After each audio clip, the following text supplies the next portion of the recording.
The Kingdom of Saudi Arabia, the awe of the world. Its immaculate buildings, impossible landscapes, dreamlike hotels and resorts. Who wouldn't want to live in this lavish wonderland? It's so regal and perfect that the world's champion of democracy and human rights is sidled up closer to it than any other friends. A country that's been very close and very helpful to us. A leader of Arab and Muslim people and a good friend of the United States.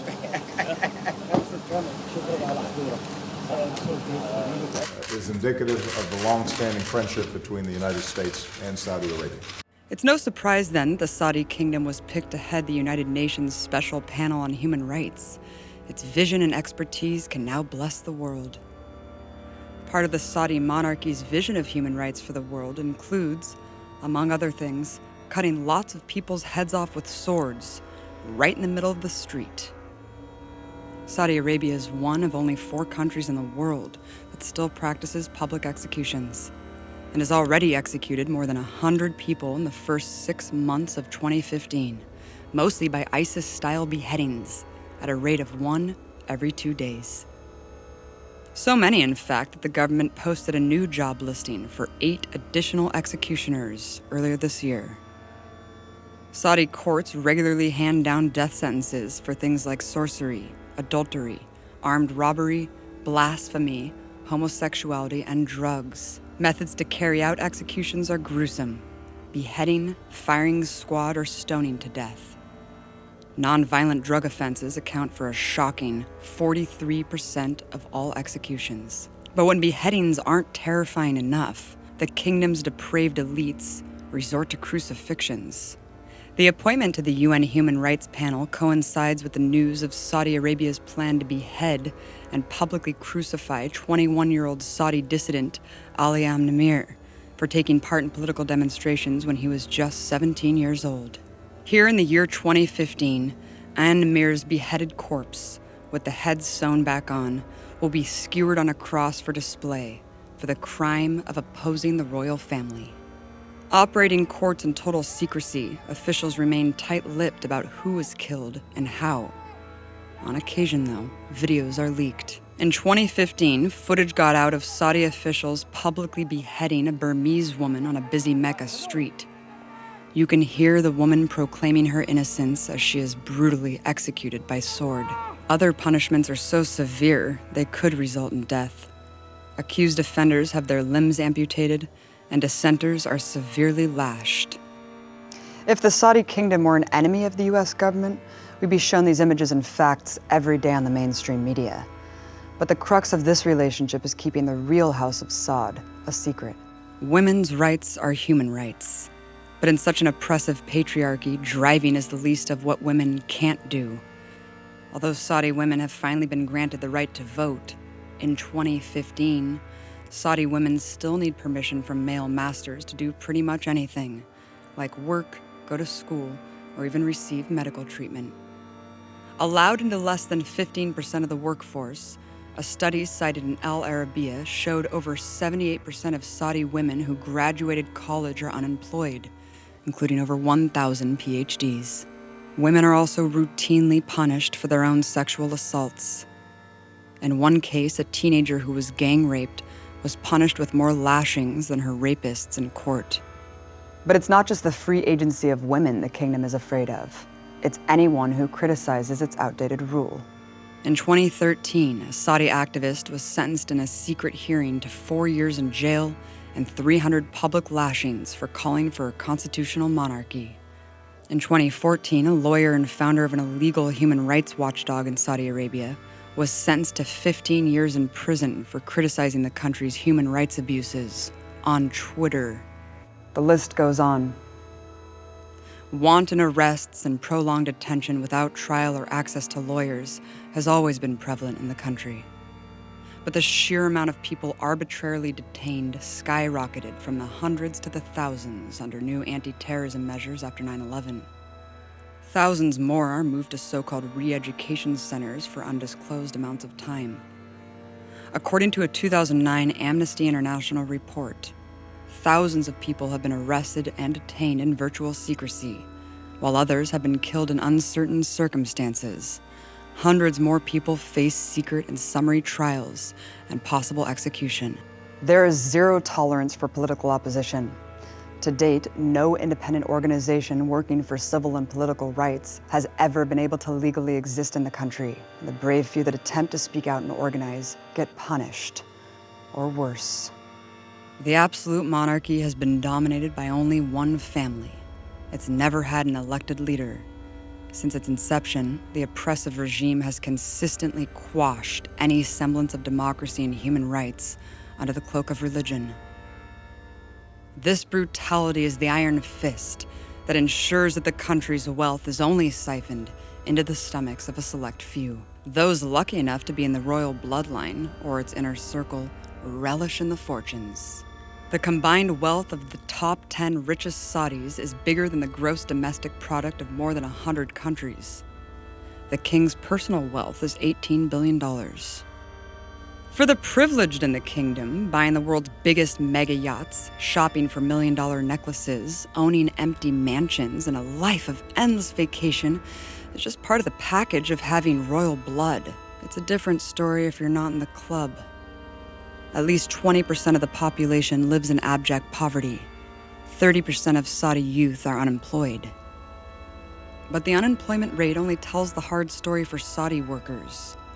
A darker reality exists for the 1.5 million migrant workers from Bangladesh, Sri Lanka, Indonesia, and elsewhere who are subjected to super exploitation. With a population that is 30% migrants, foreign workers are recruited to work Gulf Arab states through a kafala or sponsor. Saudi Arabia banned slavery in 1962, but the kafala has institutionalized a new slave-like system where employees are legally bound to their employers, stripped of their passports upon arrival, and in many instances denied money, mobility, and family contact. Millions of immigrants live in this indentured servitude, with no limit of work hours and under extremely harsh conditions. According to Human Rights Watch, most domestic workers reported working 15 to 20 hours a day, typically with 1 hour of rest or no rest at all. Domestic workers reported having to work even when ill or injured. Furthermore, many domestic workers were employed in large houses but reported inadequate living accommodations, including having to sleep in storage closets and a bathroom. Anyone who flees this imprisonment is subject to arrest. All over the kingdom, there are wanted posters for missing workers, reminiscent of the days of runaway slaves and slave catchers. The Indonesian government even plans to stop allowing domestic workers to work in Saudi Arabia after the double execution of 2 Indonesian maids this May. 41 more Indonesian workers still await execution. To understand more about life in the Saudi kingdom, I spoke to director of the Institute for Gulf Affairs and exiled Saudi dissident, Ali Al-Ahmed. Well, the wealth is immense. The problem is its distribution. The ruling family controls the wealth of the country, especially the oil, and they control the economy. So in terms of the benefit of that wealth is limited to the ruling family and some of its cronies. Of course, in the wake of King Abdullah's death, the U.S. government praised him as a great reformer. But how progressive was his reign? King Abdullah is an absolute monarch. He has prevented the people of that country from participating in anything in terms of decision or wealth.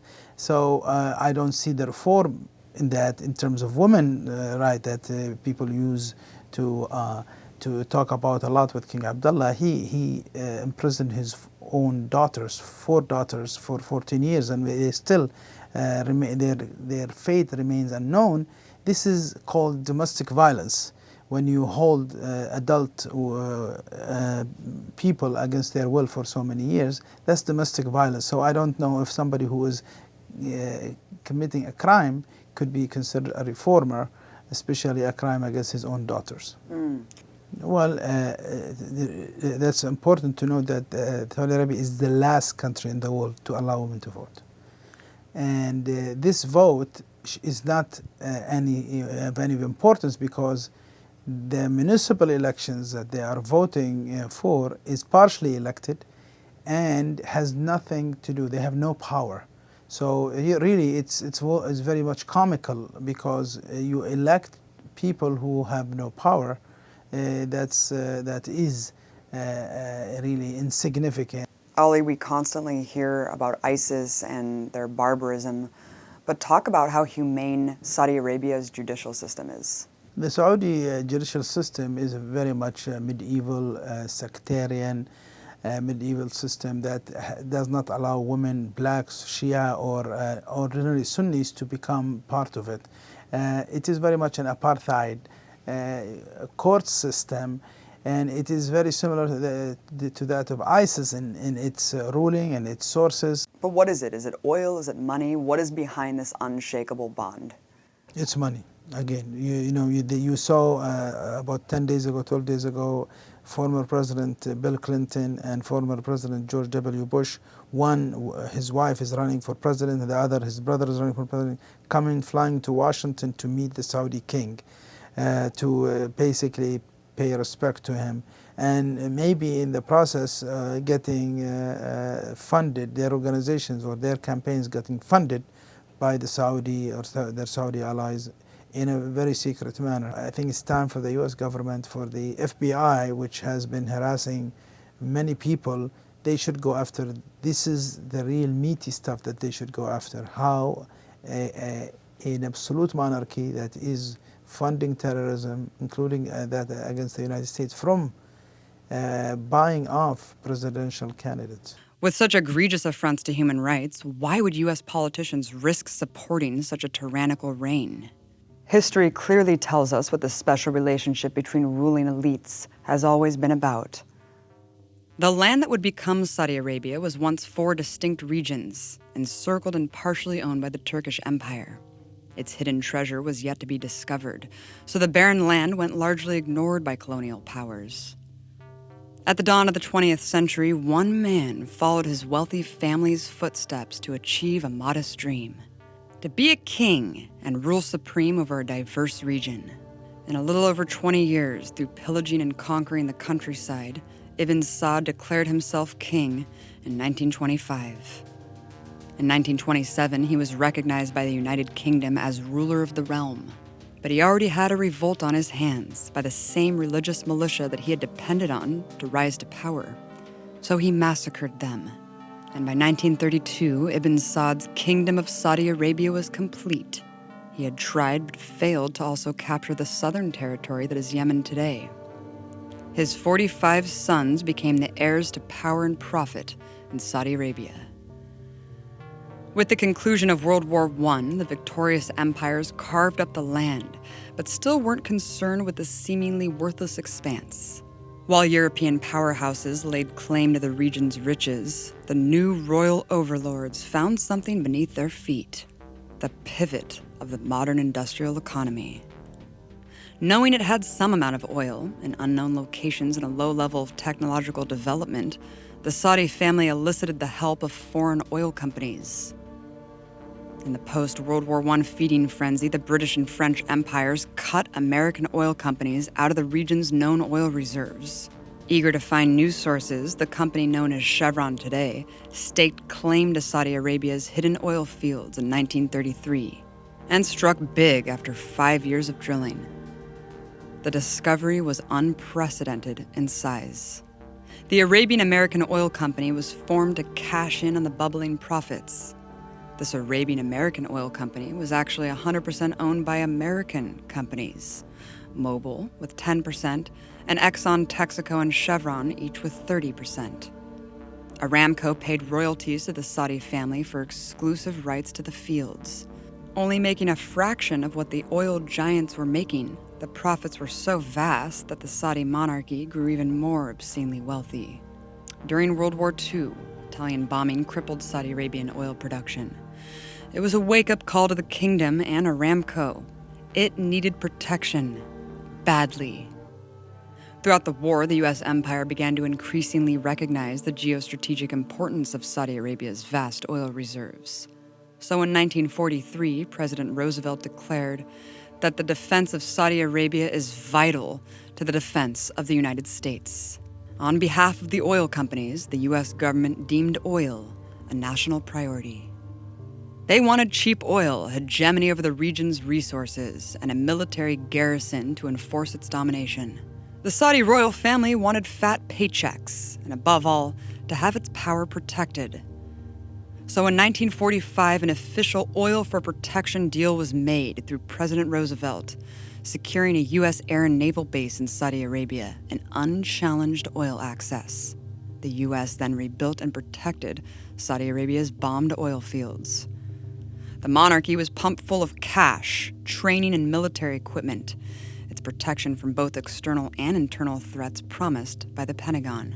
Indeed, the fragile Saudi kingdom was challenged.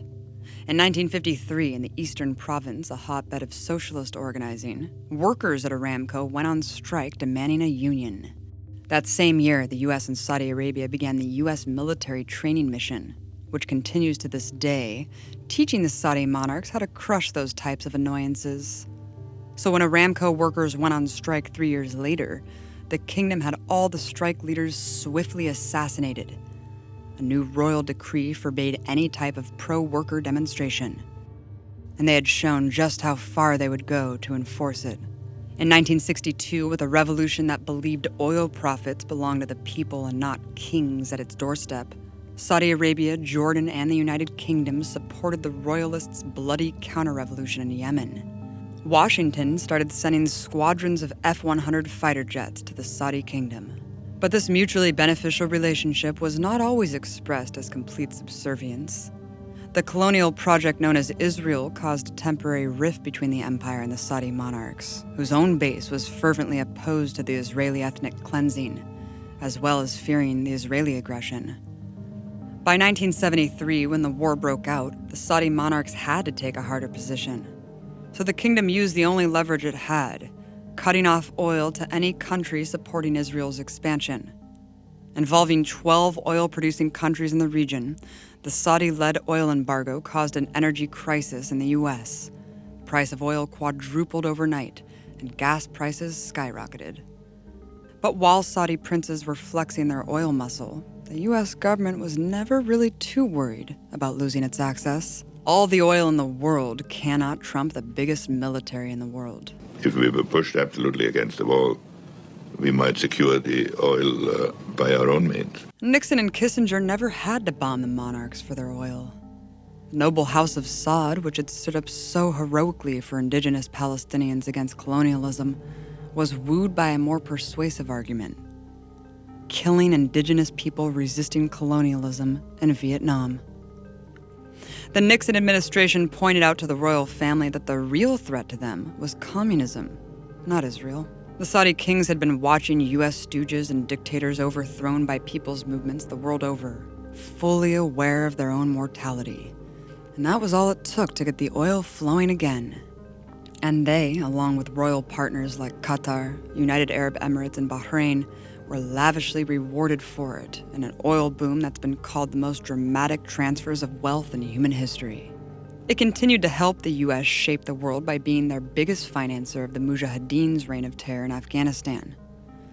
But still, the specter of revolution haunted the pampered princes. After the Iranian people overthrew their dictatorship, hundreds in Saudi Arabia were inspired to seize the Grand Mosque, calling for the overthrow of the kingdom. The Saudi military crushed the rebellion. Over 60 surviving organizers were brought back to their hometowns and beheaded in front of their families. At the same exact time, revolution was rearing its head in the east.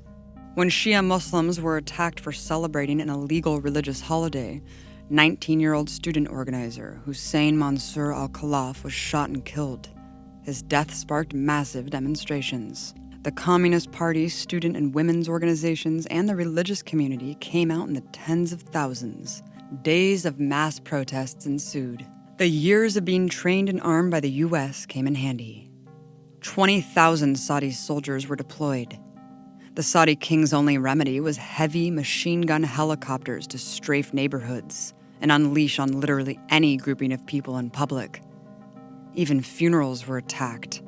Thousands were rounded up and sent to be tortured, imprisoned, or executed. It was clear that the increasingly wealthy ruling family lived with the reality that its subject population could always rise up. The U.S. was fearful, too, of losing their puppet princes, and the Reagan administration pledged it would send the U.S. military to Saudi Arabia to stop any revolution. The perks for the U.S. empire played out in a big way in 1990, when its destruction of Iraqi society was made possible by using Saudi Arabia as the military staging ground. U.S. military power, including drone bases, remain today. After 80 years of unbridled brutality to protect their absolute power, the Saudi billionaires were again faced with their ultimate threat. The Arab Spring struck fear into repressive police-state monarchies all over the Middle East, and the House of Saud knew very well its place in that equation. So it issued a wide decree banning all journalism that could be construed as challenging the monarchy or sympathetic for the protests. The internet was even more heavily censored and monitored for political organizing. But people everywhere stood up as protests erupted in front of government ministry buildings in Riyadh, Tabuk, and Taif. Over the course of the next few months, 19 people were shot to death by security forces. Any known organizer was hunted down, arrested, tortured, and sometimes executed. Bahrain's Arab Spring was also crushed by 1,000 Saudi soldiers sent to protect their cohort kingdom. Close to 100 unarmed demonstrators were killed in the slaughter. You would never know it watching the Western media, but Saudi Arabia's Arab Spring still lives in the East. People there are still fighting and dying. In September 2012, 26-year-old protester Khalid Labad was assassinated by Saudi police, along with 2 teenage relatives. Dubbed Bloody Wednesday, their funeral became a mass demonstration. By the end of 2013, the area was completely occupied militarily, surrounded by checkpoints. At least 15 youth have been shot and killed by the state for protesting. A list of 23 wanted activists was published by the monarchy. Most on the list have been hunted down and killed or arrested, the survivors forever in hiding. Despite this horrific repression, resistance heroically continues to this day. The engorged lapdog of the U.S. empire's domestic and foreign policy is based on a violent defense of its rule, because that's its only hope for survival, which is why it's become the world's biggest arms importer. Since the Arab Spring, Saudi arms imports have quadrupled, made in the USA, of course. In 2013 alone, they bought $5.5 billion worth of American firepower. In 2014, Saudi Arabia joined the U.S. bombing campaigns in Syria and Iraq. Like the U.S., it too is now fighting the very threat it helped create, with years of arming reactionary groups with endless weapons. But it's not just with guns. The most extreme factions of the Saudi elite are openly engaged in financially sponsoring al-Qaeda and the Taliban. Despite being the closest ally in the war on terror, WikiLeaks found Hillary Clinton admitting that donors in Saudi Arabia constitute the most significant source of funding to Sunni terror groups worldwide, to the tune of $100 billion. To protect their lucrative relationship, U.S. politicians have gone to great lengths to hide the most scandalous secret of all: Saudi Arabia's role in 9/11. 28 pages of a joint congressional inquiry into 9/11 remain classified, but we know what's in them. Lead author of the report, Senator Bob Graham, said the pages point a very strong finger at Saudi Arabia as the principal financier of the hijackers.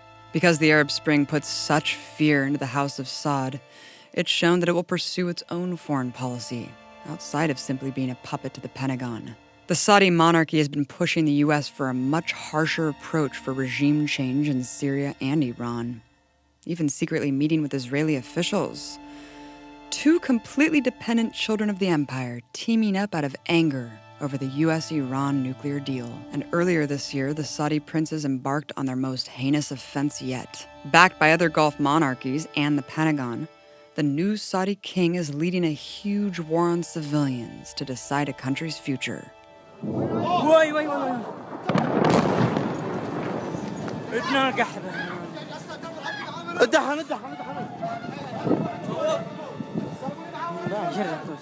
At least 150,000 Saudi troops are now in Yemen.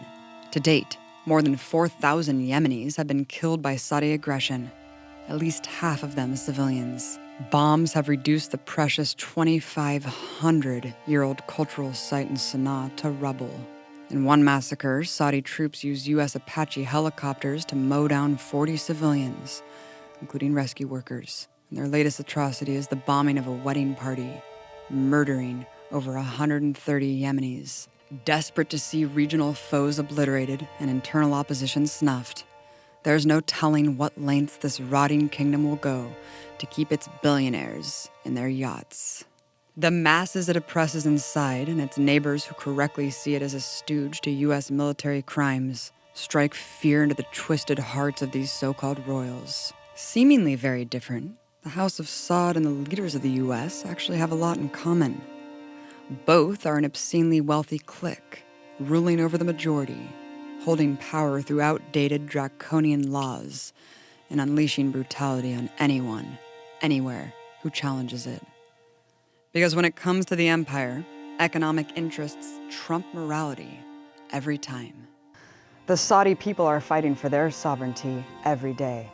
But it's only with American sponsorship that these tyrannical, absolute monarchies are able to continue their militarized reign of repression and theft. We have the ability to expose and stand up to the oil companies, the Pentagon, and the politicians who prop up this kingdom. And we have reason to be optimistic, because we can see how desperately scared they are of losing their crowns. Knowing history has not been kind to kings.